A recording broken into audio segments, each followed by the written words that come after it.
O'Shea Jackson Jr. Welcome back to Flip Your Wig. It's going to be an hola because you're currently in Spain. How is that energy treating you? Are you enjoying it? Yeah, I'm having a good time. I'm shooting Den of Thieves too. I keep looking over to the right because Gerard Butler is my neighbor and he's on the phone, and I gotta make sure I kind of keep an eye on Gerard at all times because when he moves, it's usually when I gotta move, and we gotta go to we kind of have to go to set early because it's on a far location today. But other than that, yeah, I've been having a great time. The people are great. Everybody's nice to me, so I'm nice back. How's the Scottish accent? Oh, he's great at masking it, but I love when he really gets to going. That's when that real Gerard comes Okay, out. you've spent time with him now, so what's yours like? Because I know you've tried. Come on. Oh no, my favorite the other day. There's this scene where we gotta we're in a lot of water, and we're swimming. We're trying to kind of get into camera position, and the director is yelling actions at us, and Gerard was like, "Give me a second," and I was like, "That second when that came out, I've been making fun of him ever since." So every time I talk to him, I say, "Give me a second, second." I like that. Okay, Den of Thieves 2. That's exciting, and I do want to talk to you about that. But first things first, before we talk Donnie Wilson, Swagger 2, Apple TV, Series 2 has just dropped. Congratulations. I'm so glad that this series got a second go at it because it was just something so incredible. And I never say this normally because I'm not that introverted, but I feel like the camera should get some sort of award just by itself because the way this show is shot and those basketball scenes are incredible. Yeah, that's been Reggie's little secret weapon. You know how we do that. And we even there's even other shows have even taken our guy and taken the technique onto theirs. It's a revolutionary way to kind of film the game. The difference between our show and other shows is there's no cuts. We got to make the baskets. We got to make sure those balls go in. And so it's a little bit of pressure to not only to make the shot, but also stay in character, kind of stay with it. Remember the lines. It's definitely a challenge for our young actors that have definitely stepped up. A scene was tweeted out today by my man Reggie Rock of me and Isaiah shooting the free throws, and Reggie was so hell bent on us making these free throws. He was like, "It's never been done. We got to get it. Five from you, keeping the scene going, keeping it fresh." And when we finally, when we knocked it out, I think it probably took us 3 or 4 takes to get it down. And then once you get it taken the can, the pressure's off. So we give him 2, 3 more of just being perfect. I never heard Reggie scream so loud. He was so happy. But is that exciting as an actor, or is it stressful working with somebody that directs like that demands like bam? I mean, it's exciting because I love basketball. If it was anything else, I'd probably be like, this You've guy. had, since the last time we've spoken, you've had so much incredible moments on the big screen. But I'm thinking, O'Shea, that this means a lot to you because it's an all-black cast, all young people out here doing their thing, also some OGs. And to get that second season, it's whatever anybody says. There are certain shows on Apple TV that get guaranteed every press person talks about it. Everyone goes to town. But sometimes these like little special shows that really need everyone to tell people, go watch it, go watch it. It's brilliant, it's brilliant. Sometimes get forgotten. So when it doesn't get forgotten and it has a second season, how does that feel? It feels great. It definitely is. It's obvious. It's a elephant in the room.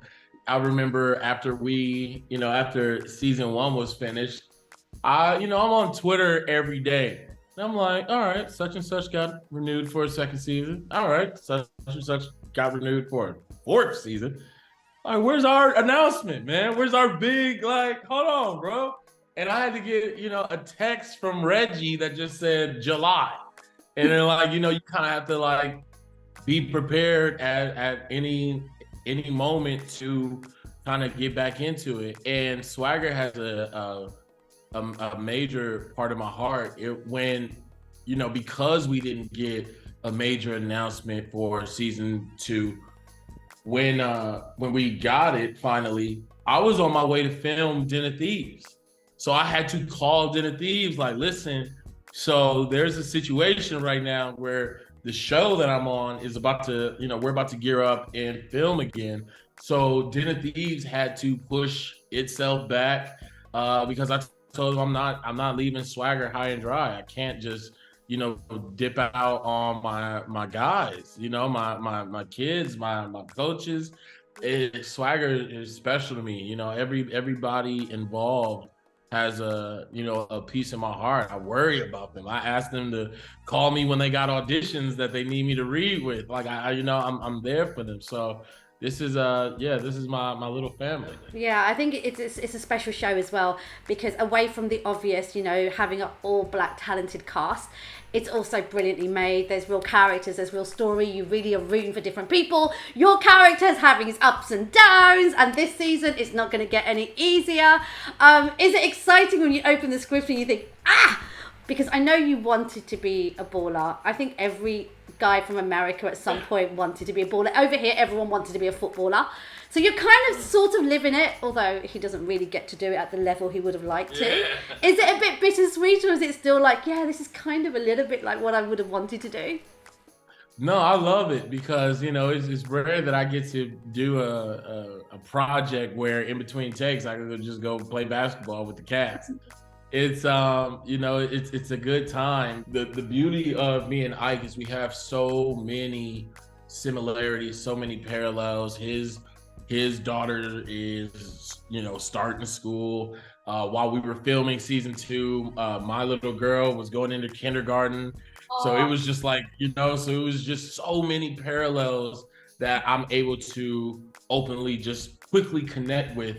And, even on the emotional side of Ike, we're seeing a lot more. Season 1, he was an angry man. Season two, we see a little bit, a softer side, dealing with the loss of his dad and what it is to want to continue that legacy while also wanting to start his own. And so, this is the first time in my career where I've taken like an emotional risk for Ike. And a lot of it came from before we had shot season 2, I had lost my grandmother in November, and then I lost my uncle, who I've taken on every set with me that January. So I lost them 2 months apart, and I was gonna quit acting. I was like depressed, and if it wasn't for my daughter, like the feeling of not being able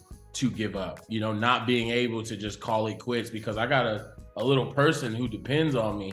And so I was able to take some of that, just the emotional struggle that I dealt with before getting back to Ike and use it to, towards my performance.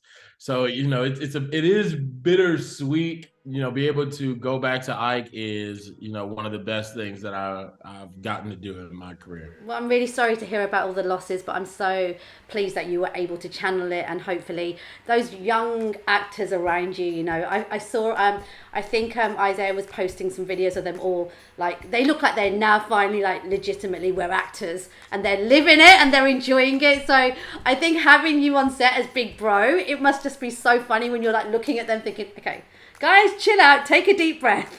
Are they gassed yet? Are they like gassed and like, oh my God, like, especially Isaiah, I'm famous? Because he seems so chill. Yeah, I just know Isaiah's loving his little bit of stardom he got going right now. He got himself a nice looking necklace. If you run into him again, I bet you he'll wear it. He got him a nice necklace. Yeah. But yeah, it's cool to see them grow. All of them. Khalil, Ozzy. We introduced a new character played by Shannon Brown, who I hold dear to my heart. My man James Bingham, Solomon, like all the guys are, just they're turning into young men, And I try to like let them know, like, bro, I know we're doing a job, but you can call me for whatever advice you need. Anything you need, just call your guy. And But listen, they might actually hit you up randomly and be like, okay, Shay, there's this hot girl that I want to hit up on Instagram. Do I slide in the DMs now, or do I hold it down because I've got a little bit of profile? invite her to a Laker game. Just go to a Laker game. I'll hook it up. Just go. Obsessed. A Laker game. Do you know what's weird? When I started following you after I chatted to you, I thought you were so funny, so cool. I was like, I have to follow this guy. On Twitter, I genuinely didn't think it was you. Because all you do is talk like a sports commentator. Like, even if you've got a film out, I am telling you, you still talk more about sports and basketball than you do about your own films and TV shows. Yeah. It's crazy. All right, so let me break this down. I'm a terrible celebrity, okay? I'm real, like, even on my Instagram, like, I never post myself. It's just all cartoons or, like, nostalgia stuff. Because I don't like, Muhammad Ali has a quote, instead of selling myself to you, I'd rather get you to buy into you. So I show that, like, I'm relatable. Yeah. And I love that because I think it's rare. Like, listen, I said the other day, I was lucky enough to do the Mission Impossible premiere and Tom Cruise was there. And I found myself thinking, how many Hollywood superstars do we still have left that we still have an air of mystery? Because I feel like I know so much now because of social media and the pressure for even you lot to have to post stuff all the time. So to hear you say, actually, I'm okay, because you're killing it. You've done so much stuff, so you prove that you don't have to be all over social media to get the work. Because look at you. Yeah, I like, I just always would shake my head at the, like, first of all, you can only kiss your own butt so many times. Like, oh my, like the look at me aspect comes with the job already. So, like, yeah, I don't need to show you where I'm at, show what I'm doing, or try to, stunt or flex all the time. Like it's just, I don't know, it's crazy to me. So I'd rather show people that, like, I was taught in media training when I did my first project straight out of Compton. I was taught relatability is likability. And the more that I show people that, like, man, I'm just like you, bro. I mean, you did Kokoba, you did Obi-Wan Kenobi. Like, I don't know if we're all living that life. Yeah, exactly. So I don't know if we're all living that life. Incidentally, all of this stuff that's happened for you, congratulations. When you first came out, and I know you look identical, like you look very much like your dad, so you can't get away from it. And this whole Nepo baby thing that's going around at the moment, I feel like, obviously you played him, you got that done, but you just put your head down and you've just worked your ass off. Does it feel like, yes, I've done it, I'm doing my thing, and I'm getting value for me and not just, oh, that's Ice Cube's son? Yeah, it definitely feels good. It's definitely something that I have to take time and smell the roses a lot, because I have this thought about myself that I haven't done anything, so I need to take time sometimes to, like, step back and appreciate it.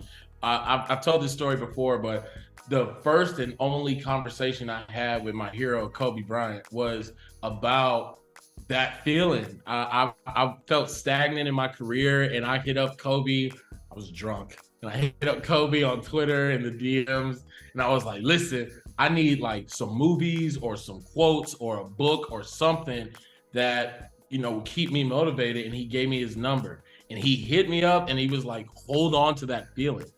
He said, that feeling of I haven't done anything, that will push you further than anything you got, because I've had an easy life. I've never had a serious struggle. So, like, the person who's going to be the hardest on me is myself. So I need to make my own fire, make my own shit happen. The nepotism talk and all that, I don't run from that either. I'm thankful for my father. Without him, I'm nowhere. And so, for me to try to run from that, or for any of the second or third generation people to let that upset them, is ridiculous. I'm sorry, I had a great life. I don't know what to tell you. I'm gonna push this even further. This is why I like you, but I'm just going to warn everyone, when you watch this interview, you're going to rush over to follow O'Shea on Twitter and Instagram. Trust me, this is not what you're going to get, so be prepared. Be prepared.